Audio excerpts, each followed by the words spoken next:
Someone who knows all about the atmosphere is the Welsh legend I'm going to pass to now, as if we're in the middle of a match. Here we are, James Hook. Thanks for joining us, coming down the tunnel. Yeah, it was a decent pass, wasn't it? But because you know what it's like to score against Scotland here, James. I think you did it in 2008. What is so special about this rivalry in particular? It's an incredible atmosphere here in the stadium. I mean, I think Wales-Scotland, like you say, is an incredible rivalry. And yeah, back in 2008, we've beaten England in Twickenham for the first time in 20 years. So to come back here and you know, the roof is shut today, so that's going to create a great atmosphere. A bit of controversy this week, but I think common sense has prevailed and the atmosphere will be fantastic. Yeah, so the roof will be closed, 75,000 people screaming, mostly on for Wales, cheering Wales on.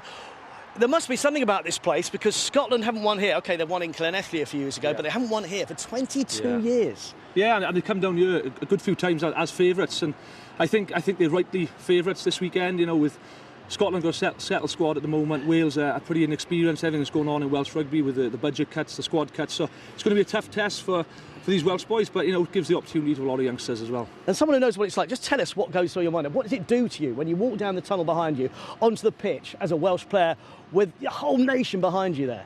It gives you goosebumps, you know. I think as a supporter, as a player, coming into the stadium, you know, it's an incredible atmosphere. I think, you know, you only have to come here and experience it to explain it, really. So, yeah, it'll be no different today, and hopefully Wales can come away with a result as well. Absolutely. I was mentioning the stand-up set last night, wasn't it? Yeah. Ireland against France. How good were they? I mean, are they the team to beat really this year? I mean, it was almost, people were saying it could have been a title decider last night, but do you see it that way? Yeah, Ireland were very good. You know, you can see how well coached they are. They were excellent. They were so physical, excellent at the breakdown. France were poor, if we're honest. You know, they weren't like the France we've seen the last couple of years. But yeah, Ireland, you know, I know there's a red card as well, but I think they still would have won that game comfortably the way they played.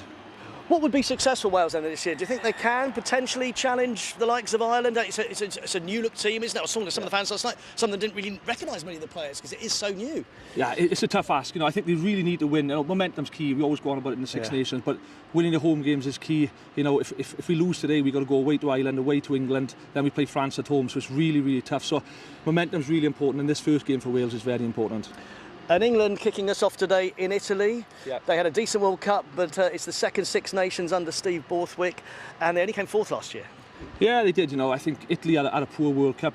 England played well in the World Cup. You know, obviously there's no Marcus Smith today, but you expect England to go out there and win, and hopefully play a bit more expansive rugby as well.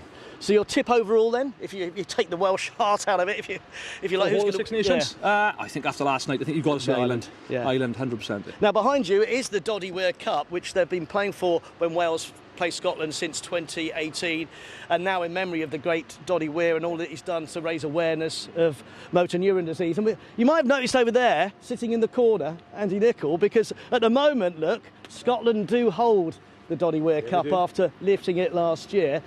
But Andy, you haven't won here. No, but I hope Finn Russell is lifting this later on this afternoon and it comes back north with us. It's been a long time coming, Mike. There's been a lot of pain, a lot of heartache here. And so I just hope Scotland can actually embrace the favourites tag and go out and perform. So it has become a hoodoo, which you know all about. What is it then about the crowd? What happens to Scotland players then sometimes when they come out of this tunnel with the crowd baying for Wales? Well, over all these 22 years, Wales have had a very good side. You know, let's make no mistake, and Hookie was a massive part of a lot of those victories. And so, you know, Scotland, you have to perform here. And 2 years ago, when Scotland came down as favourites, they didn't perform.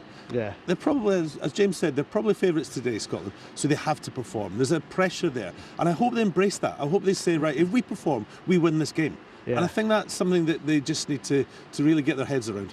So what do Wales need to do? Obviously, they're the underdogs. Does that suit them in trying to win this trophy back? Yeah, maybe. But as Andy said, they're losing a lot of experience as well, Wales today. Obviously, boys retired after the World Cup.